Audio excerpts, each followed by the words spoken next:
the flag of the United States of America and to the republic for which it stands, one nation, under God, indivisible, with liberty and justice for all. Shall we please call the roll? Mayor Kenny. Here. Councilmember Zelinski. Here. Councilmember Goodspeed. Here. Councilmember Smith.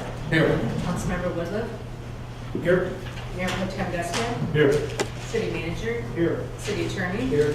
City Assessor. Here. DPW Director. Here. Finance Director. Here. Thank you. Before we move on, I'd like to make a motion to adjourn the item to add under concerns and comments, consideration of a closed session about the same lawsuit. The city attorney has requested a closed session to discuss an attorney's opinion dated June 20th, 2016, and trial strategy in connection with Manistee County Circuit Court case of Sang versus City of Manistee as permitted by Section 8E and H of the Michigan Open Meetings Act. I'll make that motion. I'll second. I have a motion by Councilmember Smith, supported by Councilmember Goodspeed, to add action item D, consideration of closed session. Can you please take the roll?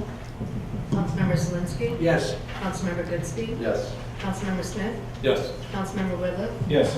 Mayor Pro Tem Gustin. Yes. And Mayor Kenny. Yes, Motion approved. thank you. I'd also like to amend the agenda to delete item E, consideration of awarding a contract to reconstruct 12th Street from Maple Street to Oak Street. I'll make that motion. I'll second. I have a motion by Councilmember Zelinski, supported by Councilmember Goodspeed, to remove from the agenda the consideration of awarding a contract to Reed Riley. Will you please take the roll? Councilmember Zelinski. Yes. Councilmember Goodspeed. Yes. Councilmember Smith. Yes. Councilmember Woodruff. Yes. Mayor Pro Tem Gustin. Yes. And Mayor Kenny. Yes, Motion approved. thank you. Public hearings, we have none. Citizen comments and agenda-related items. Is there anyone who would like to comment on tonight's agenda? Please come forward, state your name and address, and comments are limited to 5 minutes. Yes, Gary Kotulski, 159 Quincy Street. I'd like to comment on a couple agenda items. The first one being the budget amendment. I reviewed it and I was kind of surprised and a little disappointed when I looked at the reported numbers for the Ramsville Theater and the City Marina, so let me talk to those. It did not break out the difference between revenue, earned revenue versus transfers in, which is subsidies.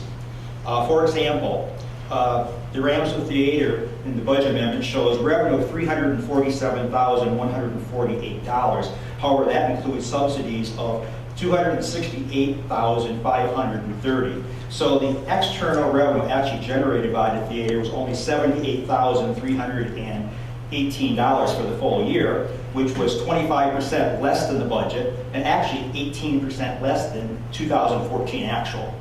I don't know how it compares to 2015's. I don't think the actual numbers have been released to the public yet. But I think it's important that when numbers are reviewed, they're reviewed and the detail is given that shows the total picture. And I don't think it shows the total picture. City Marina. City Marina, I drove by before I came here, probably 5 or 6 boats there. Once again, the revenue there in the budget amendment shows $225,550. However, that includes a subsidy of $70,000, which was recently increased from $40,000 a couple of months ago because they needed more money. When you look at the true external revenue, it's 18% less than the budget, 11% less than last year, and in summary, we had an 18% decrease in revenue generated. However, we had a 75% increase in the subsidy given to the marina. So I just want to make it clear that I think that to do justice, we need to always concentrate only on the earned number. That's the important one, earned revenue. And obviously, they're falling apart. The second thing is I want to comment on the streets. I'd like to return some city property today that was generated and thrown into various yards because the street sweeper went by and took all the potholes full of stuff. filling out. So I just want to show you what it looks like. I'll give it over here so you can have it as city property. Thank you. Does anyone else like to comment on tonight's agenda? Seeing none, we'll move on to the consent agenda. All agenda items marked with an asterisk are on the consent agenda considered by the city manager to be routine matters. Prior to approval of the consent agenda, any member of council may have an item from the consent agenda removed and taken out during the regular portion of the meeting. Consent agenda items include approval of minutes, payroll, invoices, and notification regarding next work session. Is there? I'll make a motion that we approve the consent agenda as presented. Second. I have a motion by Councilmember Goodspeed, supported by Councilmember Zelinski, to approve the consent agenda as presented. Is there any discussion? Seeing none, will you please take the roll? Councilmember Goodspeed, Yes. Councilmember Whitliff, Yes. Mayor Kenny, Yes. Mayor Pro Tem Gestad, Yes. Councilmember Smith, Yes. and Councilmember Zelinski. Yes. Motion approved. Thank you. Unfinished business, we have none. New business. Consideration of entering into a 5-year contract with Great Lakes Assessing for assessing services and designating Marlene Whitestone as city assessor. The city entered into a 1-year contract in July 2015 with Great Lakes Assessing after city assessor Julie Beardsley retired. That contract is expiring. The city has negotiated a new 5-year agreement to provide assessing services. The city attorney has reviewed and approved the agreement. Is there a motion? I'll make that motion. Second. I have a motion by Councilmember Whitliff, supported by Councilmember Zelinski, to enter into a 5-year contract with Great Lakes Assessing. Is there any further discussion? Question? I thought we were under the assumption that we were going to hire a full-time assessor. I thought that was direction, but apparently we're not. Okay. Well, I believe there was the attempt to hire an assessor, but they could not find any qualified candidates. So in the meantime, to get the assessing done, we engaged the services of Great Lakes. Everyone has seemed pleased with their services. We are saving money. Maybe how it has evolved. I believe we only had 2 applicants and both were turned down when we advertised that position last year. Okay. I have a question about the administrative fee that we collect. Is that kind of broken up between staff downstairs and the assessor? How is that? You're talking about the property tax administration fee? Yes, sir. Yeah, that's funds that we collect on the tax bill. They go into general fund revenues, and it's to offset assessing and tax collection costs. So I don't do explicit allocation for that, but the cost of providing those services exceeds the amount of the property tax administration fee. So some of that would offset the cost of the assessor? You can look at it that way. That's not how we account for it, but you can certainly look at it that way. Any questions, comments, or concerns? Michelle, will you please take the roll? Councilmember Smith, Yes. Councilmember Zelinski, Yes. Councilmember Whitliff, Yes. Mayor Pro Tem Gestad, Yes. Councilmember Goodspeed, Yes. and Mayor Kenny. Yes. Motion approved. Thank you. Consideration of rescheduling the July and December 2016 Board of Review dates. State law requires the July Board of Review be held on Tuesday following the third Monday in July, and the December Board of Review to be held on the Tuesday following the second Monday in December. State law allows for these to be rescheduled on another day of the same week. In order for the city assessor to be present at the Board of Review, the meeting dates need to be rescheduled to Wednesday, July 20th, 2016, and Wednesday, December 14th, 2016. Is there a motion to take action? I'll make the motion. I'll second. I have a motion by Councilmember Zelinski, supported by Councilmember Whitliff, to reschedule the July Board of Review dates. Is there any further discussion? Seeing none, will you please take the roll? Councilmember Whitliff, Yes. Mayor Pro Tem Gestad, Yes. Councilmember Zelinski, Yes. Councilmember Goodspeed, Yes. Mayor Kenny, Yes. and Councilmember Smith. Yes. Motion approved. Thank you. Consideration of Budget Amendment 2016 for fiscal year end June 30th, 2016. The City of Manistee is required by state law to ensure that actual expenditures do not exceed budgeted amounts. Over the course of the current fiscal year, unanticipated and unbudgeted events and/or council-approved expenditures have occurred. The proposed budget amendment addresses the expenditures associated with these events and attempts to project what final year-end expenditures will be to avoid any year-end negative budget variances. Is there a motion to take action? I'll make a motion that the council take action to adopt the budget amendments for 2016-1 for fiscal year ending June 30th, 2016. Second. I have a motion by Mayor Pro Tem Gustad, supported by Councilmember Whitliff to amend the budget. Is there any further discussion?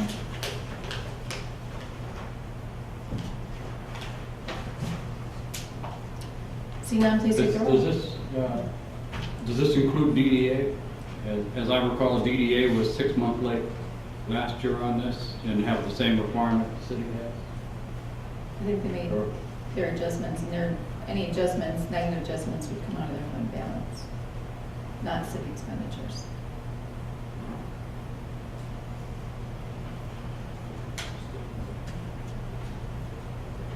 Any other questions? Questions? Michelle, will you please take the roll?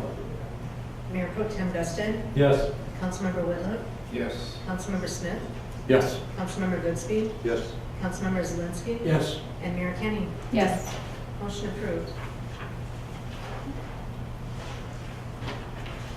Item D was removed from the agenda. Item E, consideration of awarding a contract to reconstruct 12th Street from Maple to Oak Street. In anticipation of the city acquiring, Was item E that you removed? I think- I misspoke Yes. originally, so we need to correct that.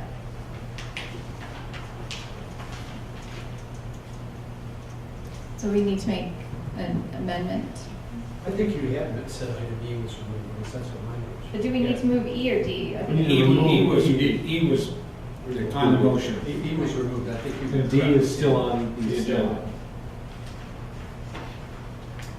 Do you have an updated agenda that has D as the, The Reese Bradley, isn't it? no.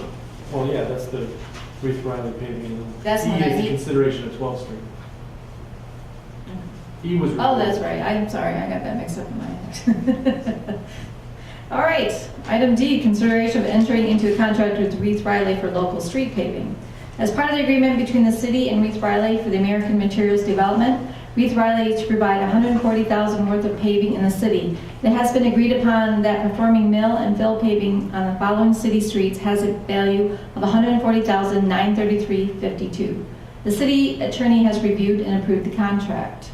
The streets to be paved: 6th Street from Pine to Robinson, Robinson Street, 6th to 7th, Jefferson Street, Harrison to Fillmore, Hancock Street, 1st to 3rd, 6th Street, Cypress to Linport, Michael Street, 6th to 5th, and Tamarack Street, 8th to Browning.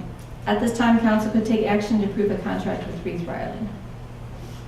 I'll make a motion. A second. Back to Delamos. I have a motion by Councilmember Goodspeed, supported by Councilmember Zelinski, to approve a contract with Reese Riley. First, I'll anticipate any questions that you have. On the 2016 paving, street map that we had, McKee Street was on there? Yes. When we prepared the transportation improvement plan that's approved in the current budget, we had, the engineers had anticipated how many street segments that we could get for this $140,000. When we started pricing it out with it, and we thought we were under based on what we had in the transportation improvement plan. So we added a half block of McKee Street and we added a half block of Hancock Street to this package, then submitted it to Reese Riley. The prices came back higher than the $140,000. So we did a few things like the city's going to provide the traffic control items that we already own for barricades and that sort of thing. And then we had to drop out McKee to make this balance. So that'll be kept in its original place in the TIP. Okay, so that'll move to next year's paving, 2017? I think it's in the 17 list. And I'd then, have to verify that. Okay. And then the other one, this probably doesn't make any, in this package, but Third Maple, we have that, where we dug up the water main. Right. Will that be taken care of? We have, we've awarded a contract, we bid that out, went through all the internal paperwork. So we've awarded that to Elmer's Construction, and Elmer's we're waiting for them to come and do those repairs, but there's probably 20 of them throughout the city. That's one of them. Can we make sure, Jeff, that they clean all the gravel that's been spit around on the sidewalks and Sure. things like that? Thank you. Yeah, what about the section between Water and River on Oak Street that's opened up now? That's actually the responsibility of Michigan, or DTE Energy. And what I told DTE is if they're not able to get a contractor in here to pave it, when we do the rest of the patches, like Councilman Whitliff was asking about, I'll go ahead and pave that and bill it back to DTE.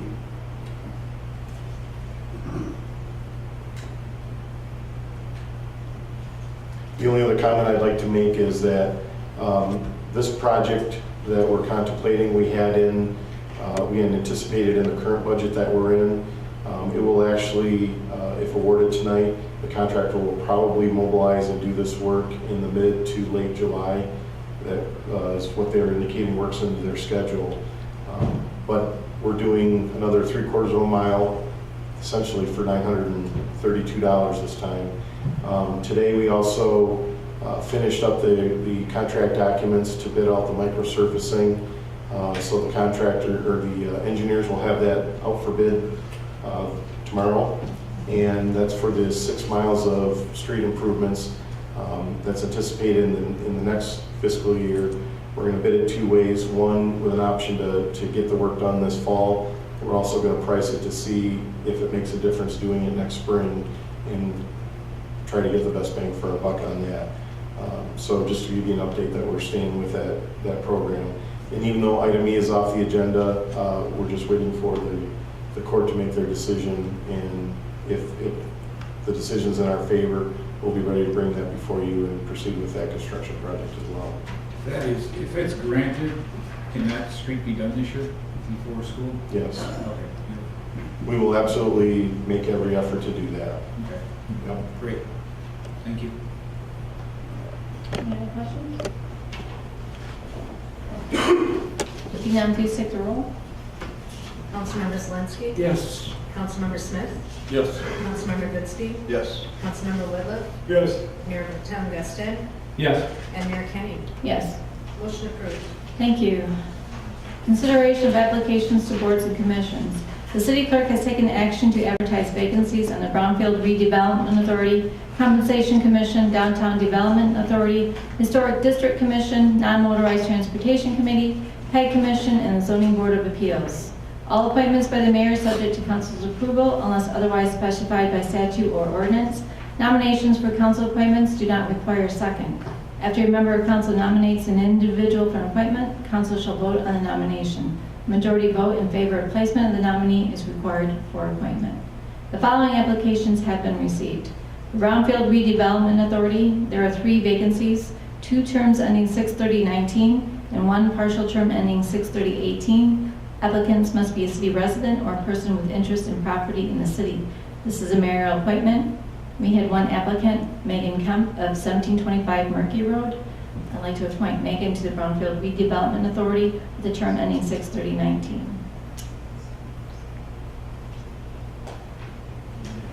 Motion. I'll make the motion.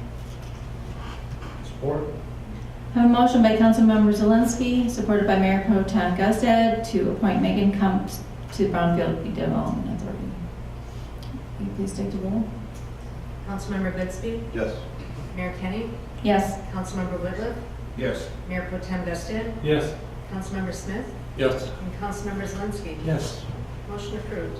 Thank you. Compensation Commission, there were 2 vacancies, but no applicants. The Downtown Development Authority, there was 1 vacancy, no applicants.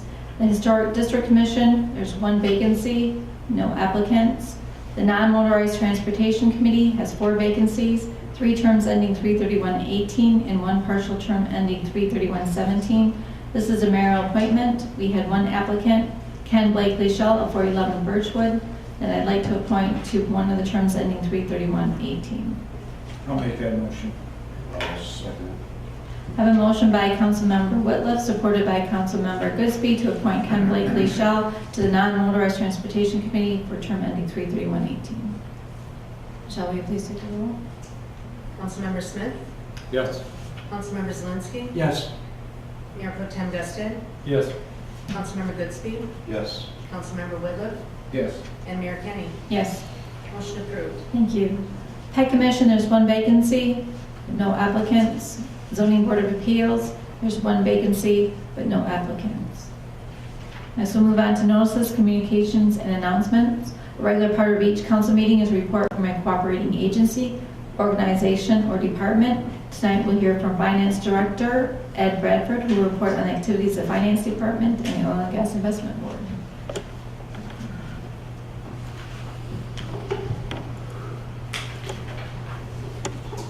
Good morning, or good afternoon, Council. First, we're going to be starting off with the Oil and Gas Investment Board. This is a picture of Aztec Producing, which is the plant that processes the gas and the natural gas liquids and oil from the well field. One thing you might know, I think we've talked about it before, is that currently the plant and the wells are shut down. The price of crude being so low, they were losing money, and they've shut that down. We're going to reach out to the owner now that the crude oil prices have kind of rebounded a little bit and see if or when they might restart that plant. However, the longer that plant sits idle, I think the less likely it is that it would get restarted. So hopefully things will turn around here in the markets. Just a quick oil and gas fund overview. The oil and gas fund is charter protected, done by a vote of the people, and it was established to preserve the royalties that the city received off of those wells. And the idea was to protect that for future generations. Council has established an oil and gas investment board to oversee those investments, and we have hired an investment advisor who's been with us since 2009, Bartlett and Company. They were hired through a competitive process. They've done a fine job for us. Woody Ubel is our lead equity advisor and lead portfolio manager, and Troy Snyder does the fixed income or bond portion of the portfolio. Oil and Gas Board is comprised of Mayor Colleen Kenny, myself, I'm the vice chair, Councilmember Gustad, and then two citizens, Doug Parks and Steve Brower. City manager is a non-voting member of the board, and Cindy Lakovich is the recording secretary. The investment policy statement is the guiding document for the Oil and Gas Board. It does several very important things. First, it guides the investments that are allowable in the fund and also the asset allocation. Those are two of the biggest determinants of the risk-reward ratio and the rate of return that you receive on the portfolio. It establishes performance benchmarks so we can compare how our investment advisor is doing against the broader markets. It determines the annual spendable amount via a spending rule and a 3-year moving average of portfolio value. There were some revisions that were adopted by Council in 2013 that set the spending rule at 4%, and the maximum equity allocation in the portfolio is 65%. The 4% spending rule is important to talk about because that is a level that balances today's spending versus equity for future generations, given the makeup of the portfolio, the asset allocation. And it's a sustainable amount. And there's a lot of foundations that were at 5%, 4.75% a while back, and many of them are moving those down because the long-term outlook for rates of returns is slightly lower than what it's been in the past. And they want to make sure that they're being fair to future generations. The 2016-17 budget, that 4% spending rule yielded $394,000 that council adopted when they adopted the budget. That's equivalent, just kind of to give you an idea, of about $2.25 million. So that's how much the oil and gas fund being managed as an endowment is benefiting the public each year. And since from fiscal year 2011 to fiscal year 2017, the fund has provided about $2.7 million in spending.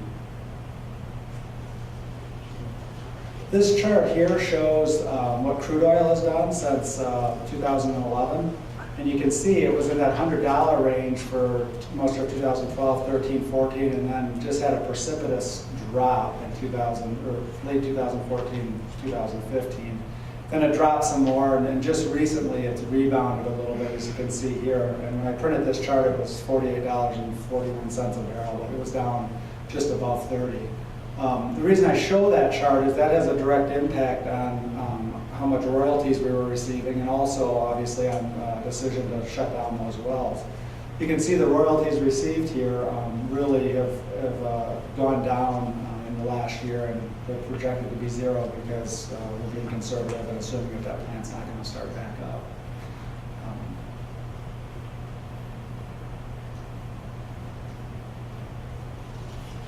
This chart shows the accumulated royalties, what we call as the protected principal of the oil and gas fund, and it's just a little bit below $7.5 million. That's up from just over $5 million in 1996. So you can see every year we were getting the royalties, the amounts here. Back in '97, it was up over 300,000. Around 2001, it was up 225,000. And again, that's a direct result of both the price and the production of those wells. And at various times, they have done some secondary recovery techniques on the wells to try to get more out of them. This chart here shows the stock market. You can see from early 2014 through the end of 2015, the market was up about 20%. This is the Dow, it's not the broader market. You can see since 2015, really the market's gone sideways, and we've had some pretty significant dips that we've recovered from, and another significant dip that we've pretty much recovered from. But for the better part of a year and a half, it's basically gone sideways. You can see that kind of reflected in the more recent oil and gas earnings, where they've been pretty flat. And actually, we're projecting a slight negative for this year. But that's offset by everything basically from 2009 to 2014, where we had really outstanding returns. And you'll see that cumulative effect in a slide here in a little bit. This chart shows the accumulated principal in the fund, and then the accumulated earnings that are above and beyond that principal amount. Right now, the fund sets at just a little bit under $10 million, 9.5. Our asset allocation in the fund as of March 31st, 2016, you can see it's about 59% domestic equities and about 7% international equities. That's just about right at our asset allocation target. I think since that time, they've probably pulled back a little bit in equities. Fixed income is about 28%, cash about 2.5%, and the internal loan about 3.4%.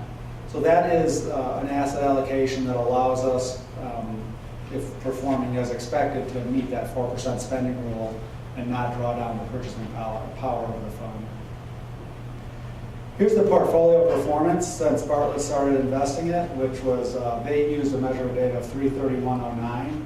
And as you can see, the total portfolio over that almost 6-year period, actually a little bit, almost 7 years, has been a compounded rate of return of 9.7%. That's really, really good for a portfolio like this, especially considering that in some of the early years when the market was running back up after the big crash of 2008, we weren't fully invested in the market because we still had CDs that were maturing and had to come off that portfolio. You can see the benchmarks. Total equity portfolio is 14.8%. Total fixed income is 4.5%, and we have a blended average of that.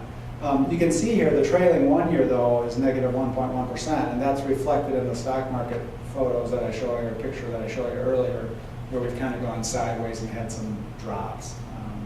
But overall, this 9.7% compounded return we're very pleased with over that time period. And again, this is a long-term fund, and so that's what we're looking at, is these longer-term rates of return. I've mentioned this before, but it's worth bringing up again. Probably 2 years ago, we did a sensitivity analysis that looked at the oil and gas fund under different market scenarios: average GDP growth, below average growth, a moderate recession, and a sharp recession. And that analysis shows that the fund will produce relatively stable income stream for many years if managed as an endowment. I mean, are there going to be some ups and downs? Absolutely. But under most normal circumstances that we see in the market, it's going to allow for some smooth spending, which is the whole idea of an endowment. Are there any questions on the oil and gas fund before I move on to the finance director report?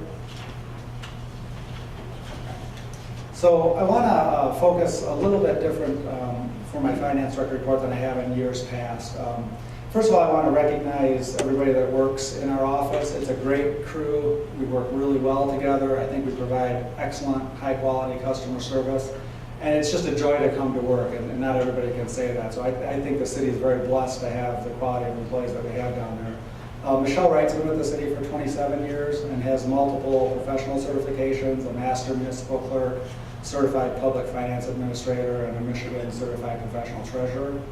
Mary Bachman's been with the city for 17 years. She's also a master municipal clerk and has her licensed insurance agent. She's kept that up. She used to work in the insurance industry before she came to the city. And that's very helpful when we're looking at things like health insurance and workers' comp and what have you.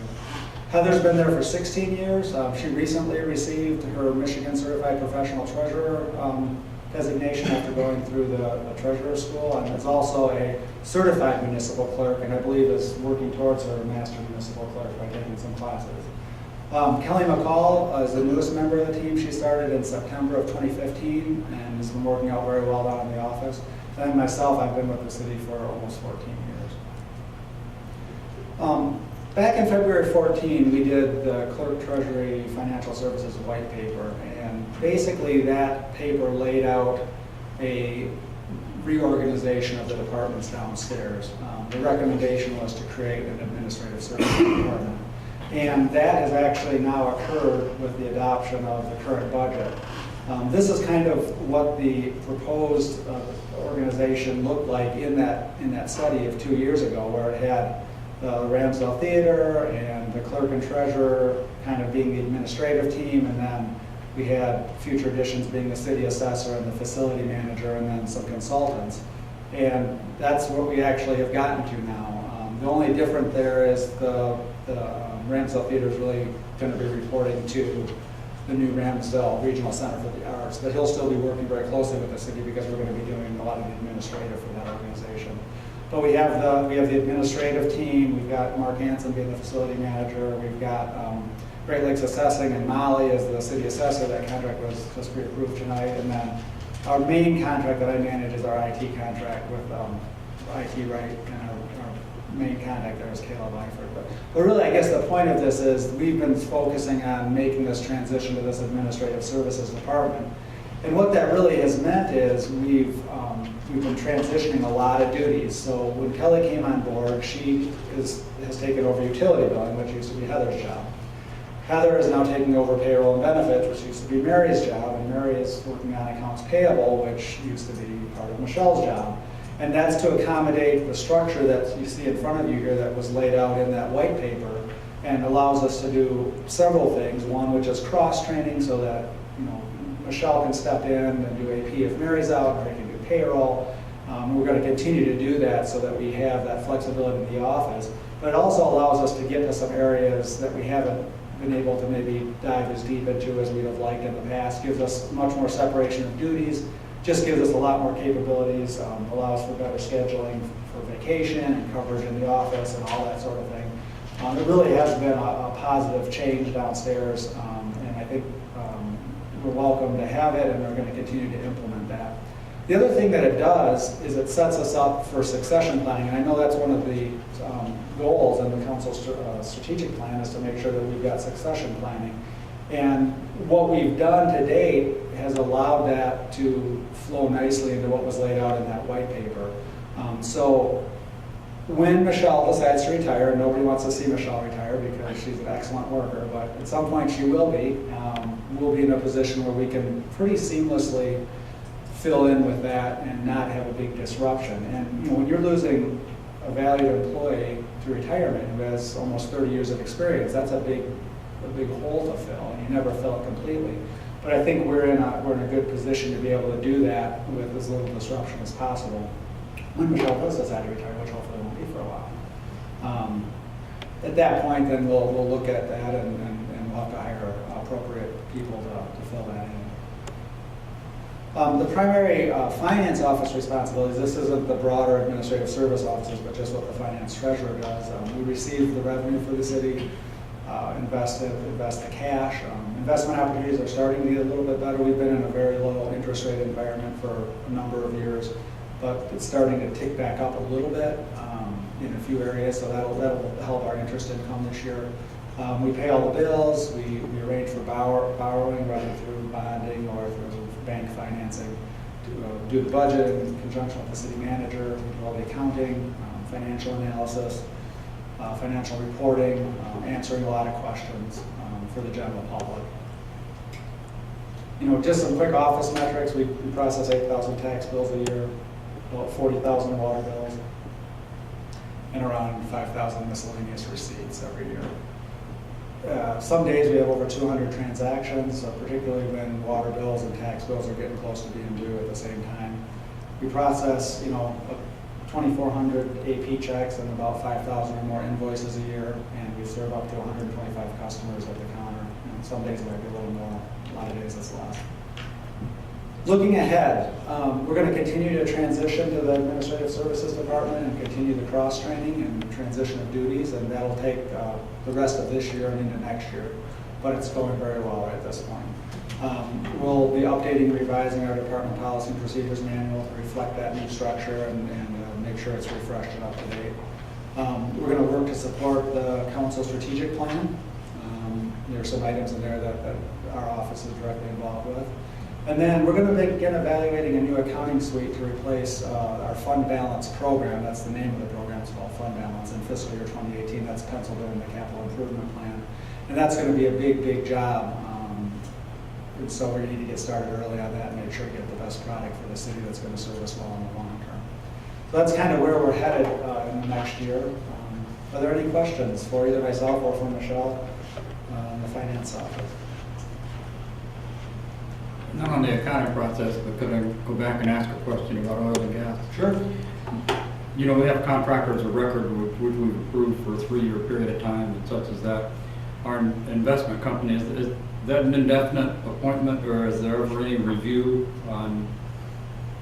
It's an indefinite appointment, but we review their performance at every oil and gas meeting, basically looking at this chart right here and making sure that they're doing a couple of things. One, that their investment performance is in keeping with the markets, and two, that they're meeting the needs of the city in terms of their accessibility and their communication with the city and their responsiveness to the city. And we have a couple of oil and gas board members on council, and speaking for myself, I'm very pleased with Bartlett, and I would not recommend making any change. I'm not sure that what their feelings are, but I have not heard anything negative regarding them. If their performance wasn't in line with the market metrics for some reason consistently, then I think you might want to make a change. But really, the market is 90% of investment managers don't beat the market. So as long as and we're not necessarily trying to beat the market, because that probably means you're taking an undue risk, and this isn't the type of portfolio we want to do that in. We want to kind of shadow the market as best as possible, and that's why we've set up these performance benchmarks. And I've always found them to be extremely knowledgeable, able to answer questions, well prepared, and give as much information as we want and more. So, I want to thank you and your staff. I think you guys do an excellent job on behalf of the city. Thank you very much. Thank you. Next, we'll move on to concerns and comments. Citizen comment. This is an opportunity for citizens to comment on municipal services, activities, or areas of city involvement. Citizens in attendance shall be recognized by the mayor for comments, which are limited to 5 minutes. Letters submitted to council will not be publicly read. So anyone who would like to comment? Yes, please come forward, state your name. And your address, please. Yes, Gary Patowski, 159 Quincy Street. First of all, I would like to thank Jeff McCool and his crew for taking care of that tree that was dead in front of my house when I was gone over the winter. And also thank the police department. They've done an excellent job in monitoring my home and making sure that everything's okay there. So that's comforting to know. I also want to acknowledge and recognize Paul at the Fifth Avenue concession stand. I think he's doing a great job. He's got a good environment there. Today he had a fire in the fireplace, music playing, and it was just a nice environment. Unfortunately, not many people, but it was a nice environment. A few comments. I do a lot of traveling, obviously, back and forth to the mainland and also now to Europe. And a couple weeks ago when I flew over, I picked up the Delta magazine, which is obviously seen by millions of people who travel back and forth during a month. And it was discussing Western Michigan, specifically Traverse City. It was talking about all the awards the city has gotten within the last few years. But more importantly, it talked about all of the new flights going into Traverse City. Last week, Saturday, Delta announced and started flights from New York and Atlanta. Yesterday, I heard on the news that United is going to add Denver and Newark to Traverse City. These are all direct flights. And American is going to add Dallas to Traverse City. The article talked about the 500,000 visitors, over 500,000, that comes to the Cherry Festival. And it was just an interesting article. I think as everyone should be aware, I have had concerns over the condition of Manistee financially, and also the direction that has taken, and also the decisions being made. And interestingly, I spent probably 8 days out of the last 14 days in Traverse City, and I met with realtors, I met with investors up there working at the Commons, the big project, and so I started looking at the history. At one point in time, Traverse City was substantially smaller than Manistee. And in the 1900, when we were a lumbering town, both towns, Traverse City had 9,400 people, Manistee had 12,100. Today, Traverse City has 15,000, Manistee has dwindled to 6,200. So that's a 60% increase for Traverse City, 49% decrease in Manistee. Obviously, that has really benefited them and hurt towns which are declining. Their millage rate is 11.167 mils, ours is 18.55. They have 8.8 million of tax revenue from property taxes. We got, I think, 3 million. They are going to have 258,000 increase in the tax revenue this year. I'm aware of 3 condo projects going up in Traverse City at this current time, as well as 1 assisted living. I think that I don't think Manistee has making the proper decisions. Mr. Bradford talked about the $2.7 million that the oil and gas fund had generated for the city. Unfortunately, the majority of that, I think, went to the rental theater, not to the needs of the city. The last thing I want to mention, I want to make reference, is the mission statement. Interestingly, Traverse City's mission statement includes to preserve and develop city infrastructure. While we're struggling with finding money, here's what Traverse City's doing. $300,000 in the current year for sidewalk repairs, $750,000 for road maintenance, and $935,000 for road reconstruction. I give this example to show, unfortunately, how one town is thriving while ours is really struggling. And I would hope that it would motivate some people on the council and city management to maybe make some contacts with Traverse City, discuss what they have achieved. One of the biggest things, obviously, was the state hospital that they were able to get the state to build in Traverse City.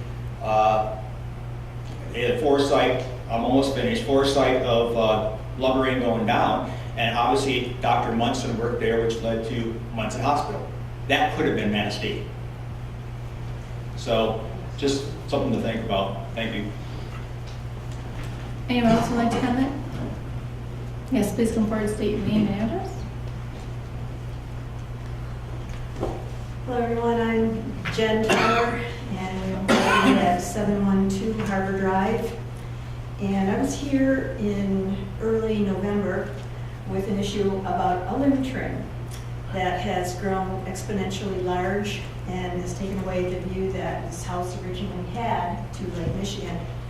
And at that time, you each received a packet about the letters that had gone back and forth and the reasons that we were asking for that limb to be trimmed and all the positive aspects of it. Since then, I've done some more research with other communities, just as he does Traverse City.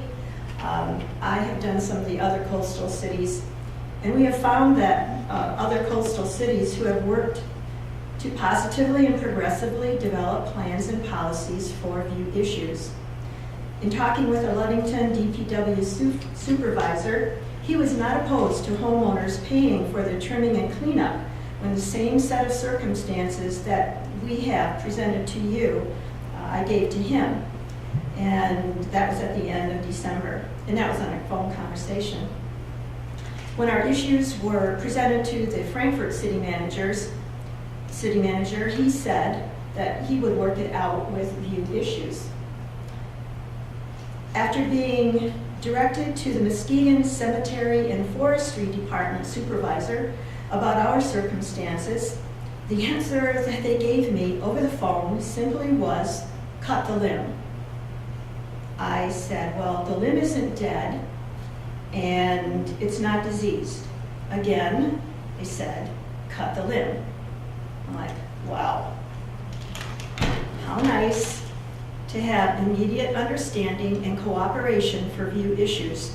No application form or fee, no tree commission review or other approvals needed.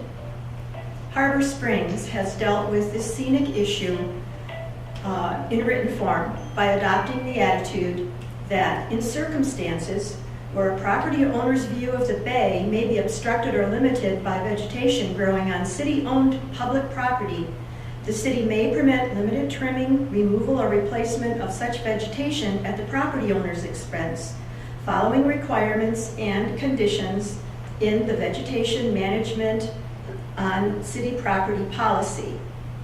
And I'm going to be giving you a packet that shows that so that you have it and can, there's 2 copies of it. So you can have one original and you can mark up a second one that you could apply to how Manistee could just change the name, add dollar amounts where it said, you know, the city is paying for certain options, thus making it a situation where it's not going to cost the city anything. There's also some items that I feel could be included in this. Number 1, the right of persons to preserve views or sunlight from unreasonable obstruction by growth of trees. This was found in another city municipal guide to View Issues. Number 2, the town recognizes that residents, property owners, and businesses cherish their outward views, which contributes greatly to the quality of life and promotes the general welfare of the entire community. Number 3 was, before planting trees, consideration should be given to view blockage potential, both currently and at tree maturity. Number 4, the town shall establish a process by which persons may seek to preserve and restore views from unreasonable obstruction by growth of trees. The town shall also establish a list of factors to be considered in determining appropriate actions to restore views. Number 5, it is the intent of the town that the provisions receive thoughtful and reasonable application. It is not the intent of the town to encourage clear cutting or substantial denuding of any property of its trees by overzealous application of these provisions. Number 6, factors to consider for restorative action include, but are not limited to, thinning, meaning selective removal of entire branches from a tree so as to improve visibility through the tree and/or improve the tree's structural condition. Trimming, meaning the selective removal of portions of branches from a tree so as to modify the tree's shape or profile or alter the tree's appearance. Windowing, meaning a form of thinning by which openings or windows are created to restore views. Ms. Teller, can you please wrap up? Yes. While preparing a comprehensive and progressive view issue plan for Manistee, other items could be included, such as a fee that could be charged to the individual for initial application, because the Tree Commission is always complaining they have no money. Ms. Teller, please. Okay. Your time is up. All right. So I appreciate your time here today, and especially want to give some kudos to the DPW and all of the people working there, and especially to Bobby Rogers Kraus, who spearheaded the great effort to get Lighthouse Park up and running for the 4th of July. They're down there working right now as we stand here, and some of our council members have been down there working also. So it's great that that's taken place. So with that, I'd like to pass out to you. Oh, one other thing. One comment was made to me. Where does it stop? Please. Well, this could help. This could help so that financially people won't do frivolous things. They're going to pay for it up front. So I'd like to give on to you. to each of you is the letter from the Harbor Springs council, or I'm sorry, city manager. And he put together this plan that you can see in there. So I hope you'll be able to take the time to read it. Thank you very much. Is there anyone else who'd like to comment? See, now we'll move on to officials and staff. Nothing, Your Honor. City manager, Nothing, Your Honor. city attorney, Nothing, Your Honor. DPW director, Nothing, Your Honor. finance director, Nothing more, Your Honor. Councilmember Zelinski. The DPW, hats off to them. They did a really good job. They worked hard today. Took a ton of wood chips out of that park, I'm telling you. They filled that backer up many times. Councilmember Goodspeed. Councilmember Smith. Councilmember Whitman. I'd just like to thank Mary Wilcox and her team at A&W for planting flowers along the highway. Goes a long way. It does help Manistee. And volunteering for committees. It helps build Manistee. It helps, just helps Manistee in general. So if you're a full-time resident or a part-time resident, please volunteer. Mayor Pro Tem Guster. Nothing, Your Honor. I have nothing other than a consideration to go into a closed session as permitted by Section 8E of the Michigan Open Meetings Act. I'll make a motion. I have a motion by